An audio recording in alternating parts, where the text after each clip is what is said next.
Hello and welcome. In this video I'm going to share with you 3 hacks to close great property deals now during recession. As we know, we're looming for a recession. We're looming for one of the longest recession you could ever imagine, they said, since history began. So we need to prepare ourselves well to understand how we could actually secure great property deals to take us to where we want to go. So we all know more millionaires are made during recession than any other time in history. So I'd like you to take the opportunity to actually hack these 3 tools to get you to close amazing property deals.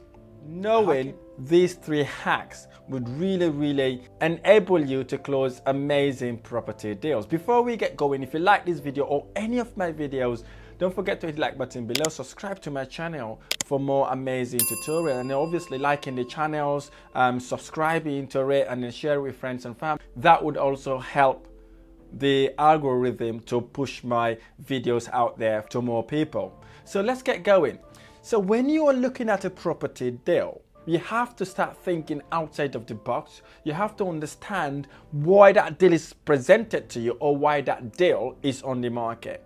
Very good way to start, basically, especially if you are direct to the owner, i.e. the vendor, the person who's selling the deal. Very important to ask great question.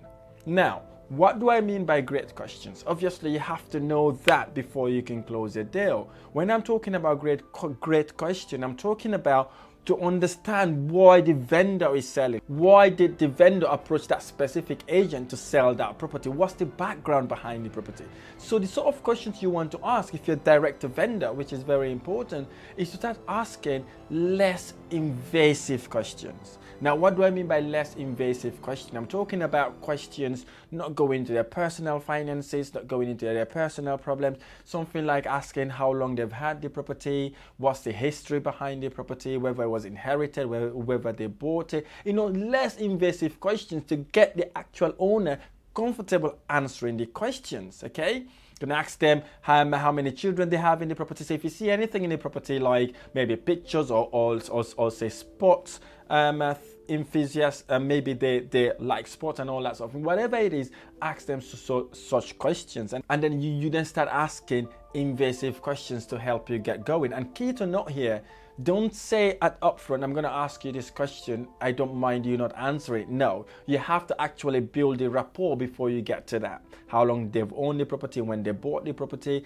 And then when you want to start into the invasive question, you could ask them basically if they have any outstanding mortgage at the property. If they do, you can ask them how much it is, and you can also ask them what their monthly interest payment. But it depends the way you ask it, right? If you already started with that friendship before you hit these invasive questions, they are kind of obliged to answer that questions for you, because they know then you're like a friend to them, and they know you're only asking them these questions because you're looking for a win-win resolution. So ask them how much is outstanding, what's the monthly mortgage payment is, and then obviously how much they've contributed towards the property, should they have ever done a capital repayment mortgage, and also ask them if they've done any work in the property, etc. And also ask them, this is key, ask them if they have any other debt apart from the mortgage. If they do, how much it is, because once you understand those, you may be able to kind of find a way to foster a win-win resolution. Very important to ask these great questions, because without these great questions, you may not be able to close these deals. Especially now we're facing recession, there will be lots of people that will be facing financial difficulties, emotional problems, and relationship issues as well. Just try to understand what their pain point is and try to find a way to serve them. The second hack to close great property deals is listen more than you talk. Now, what do I mean by this? Listen more than you talk. God gave you 2 ears and 1 mouth. So when you're asking this question, listen attentively, listen to understand, listen to build rapport, listen to make the owner feel like you're listening attentively. You're not just thinking about the figures. Listen by building a relationship, by saying, yes, wow, something like that, so that they know that you are taking things in. So, and again, if you got a notepad, write all the main point, because when you're writing the main point, that vendor would know that you are serious about what he's talking about or what she's talking about, and they would understand that you're there to help them or serve them. If you got a pad or a phone, Tell them up front, I'll be jotting down some important things to help you close this deal, so that they understand. But listen and listen and listen. Where they've emphasized about their pain point, try to push them a little bit so that you can tap into their emotion, because emotion is what will make them sell that property. Right? It's not just finance, because if they've got that emotion in it, back that up with the financial reason why they're selling it, you may be able to foster a win-win resolution. So also feel the client's pain, right? Work in their own shoe. Understand why they're having to sell that property. Is there an alternative you could provide them? Would you be able to help them buy another property if they're looking to buy? If they're looking to downsize, are you able to get them an alternative property to kind of downsize? Even if you don't have that property to kind of hand over to them, are you going to recommend them to an estate agent? Are you going to recommend them to someone else who's selling property deals? So because when you listen to the client, you understand their pain point, you will not just be able to buy that property off them, you would also able to add value by helping them buy another property, or by helping them release their funds. If there's any advice you're going to give, you can also give them that. The third hack to close property deals. This is very important, very, very important, because this has helped my property journey significantly. Patience and consistency. Now, what do I mean by patience? Sometimes you would approach your owner or a vendor, or say a landlord, you want to close them on their rent-to-rent deals. You may not be able to close the deal at that point. So what you could do basically, just to be patient, even if they say they're not going to rent you the property or sell you the property, that doesn't mean it's a no.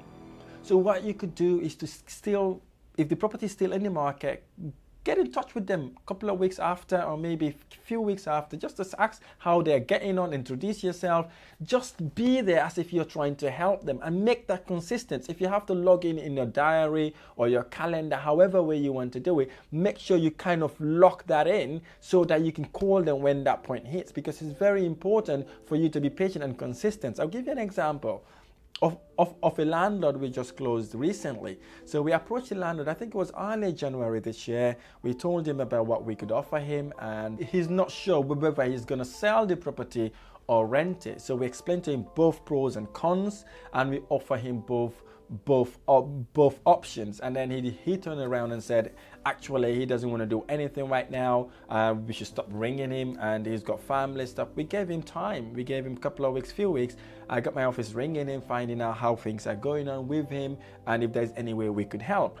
And then he said no to us, and then we keep ringing, eventually we're able to close that deal in August this year. So it took us about maybe 5-6 months to actually get him to close, but we're able to close him because we were patient and we were consistent in going back asking how we may be able to help him, because we know he was in a dilemma. He wasn't sure what to do because he's got other businesses and he's got that property with someone else, so he was a bit confused. So we came back and spoke to him, and we were able to close that deal. So very, very important for you to be patient and consistent. And any deal that has fell through, do not dispose of that deal. Do not delete it. Give it a month or two. Look at the purchase process. If they say someone has bought it, just follow up to find out whether that deal has fallen through, or whether the landlord or the homeowner may have changed their mind. Very, very important for you to do that. Believe you me, you'll be able to close lots of deals. That, especially now, we're looming for a recession where everybody's worried, everybody's fearful. When everybody's fearful, it's the time you need to go out there and try to serve as many people as you could possibly can. I really hope this video has been helpful. If this video has been helpful, don't forget to hit the like button below, subscribe to my channel for more amazing tutorials.